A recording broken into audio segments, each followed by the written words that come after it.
It's NPR's Book of the Day. I'm Linda Holmes. Author Thomas Mallon's new historical novel, Up with the Sun, is fiction, but the murder it talks about really happened.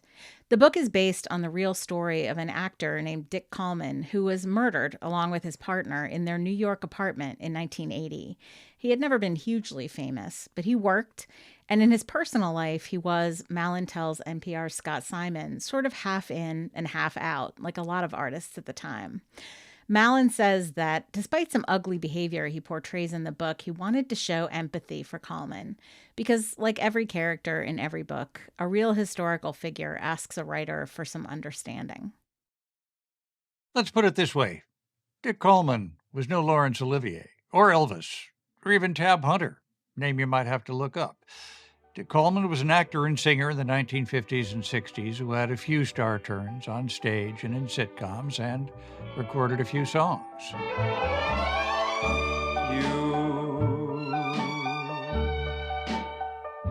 You were born to be loved. But Dick Kallman's star never quite rose. He left showbiz, sold high-ticket antiques, and then his life took a most tragic turn. He was murdered, together with Stephen Zlotic, his business and life partner, in their Manhattan apartment in 1980.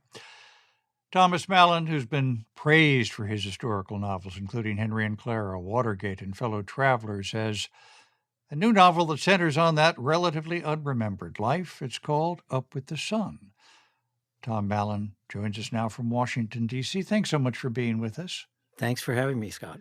You've written these acclaimed novels that draw from the lives of people caught up in great events, from presidential assassination to McCarthyism. What drew you to write about Dick Kallman? Well, I remembered the sitcom he had for 1 year in the 1960s. It was called Hank, and it was pretty preposterous. He played a college drop-in. He was raising his little kid sister. He had no money, and he would disguise himself each week as a student he knew was going to be absent from class so that the professor teaching the class would think that he was that student. But I remembered it because I was so desperate to go to college, and I probably thought some awakening part of me, I would have been 13, I thought Kallman was this appealing, attractive guy. And the murder, when it occurred all those years later, resonated in a strange way with me because Kallman was actually killed on the day that my father was buried. And I was sort of passing through New York while the murder was being planned for that evening. They didn't plan it as a murder. They planned it as a robbery, but it turned into a murder. Wrote down a phrase you have at one point. The past had offered him no protection against a loud, last, fatal knock on the door. Makes you think about his murder, but also a concealed life that he led? He was closeted to many people, including his family. But in that era of the late 70s, very early 80s, he was rather flamboyant. You know, he would show up at Broadway openings in his full-length fur coat. And in that sense, he was like many people of that time. He was sort of half in, half out. Narrator for much of the book is a fictional character, Matt Leonetto, a pianist. And how does he come to play a role in telling Dick Kallman's story?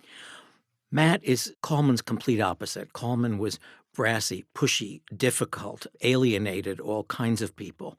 And Matt is this sweet-natured, shy fellow who meets Kallman when he's the pianist for 17, a musical adaptation of Booth Tarkington's novel that Kallman was in 1951. And Matt is probably sick with HIV and AIDS, which is beginning its ravaging of New York. And there's a kind of yin-yang quality to it. Matt is trying to understand this man he's known for so long who was so difficult and whose way of life, just in terms of brashness, was so different from his own. Very upsetting scene where you have Dick Kallman playing the lead in the touring company of How to Succeed in Business Without Really Trying. Dyan Cannon, as in real life, was in the production. She obviously became very well known. And Dick Kallman does something terrible to her. He smashes her finger. And I don't know exactly how it happened, but it was a story that was first told to me quite a number of years ago by Robert Osborne of TCM fame, who was also part of Lucille Ball's Desilu workshop with Kallman in the late 50s. And this was the period just before Dyan Cannon married Cary Grant, and there was talk that Cary Grant wanted Kallman to be killed over this. Over smashing her finger. Over smashing the finger. And much of this is fictionalized, but there's a basis for it in reality. And it says something that when I first heard that story about Dick Kallman, I didn't really have trouble believing it. One quickly hears enough stories about a kind of nastiness and fraudulence to him.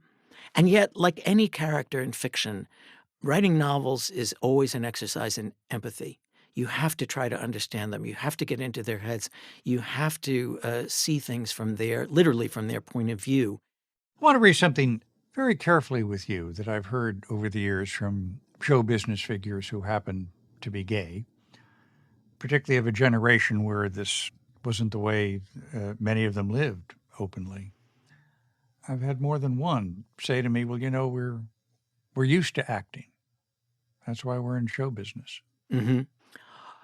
I think that in some ways it made the masquerade perhaps easier, but I think if they were serious performers in show business, it made life more difficult for them in that, a really serious actor, you're trying to do something authentic. And if you know that you're going against authenticity in your own behavior, it's got to sap something from you. It's got to take something out of you. Tom, you are suddenly the advocate for a marginal show business figure. Maybe not the advocate, maybe the press agent. But yes, I'm sort of trying to, put him a bit into the limelight after all of these years. I don't know what he would think of that. Because he came from this pushy, struggling show business background where all you want is for them to spell your name right in the papers, I think he might have viewed this, despite the unappetizing aspects of the portrayal, as a kind of afterlife success. But there's no real way that I can know that. Tom Mallon's new novel, Up with the Sun. Thank you so much for being with us. Thank you, Scott.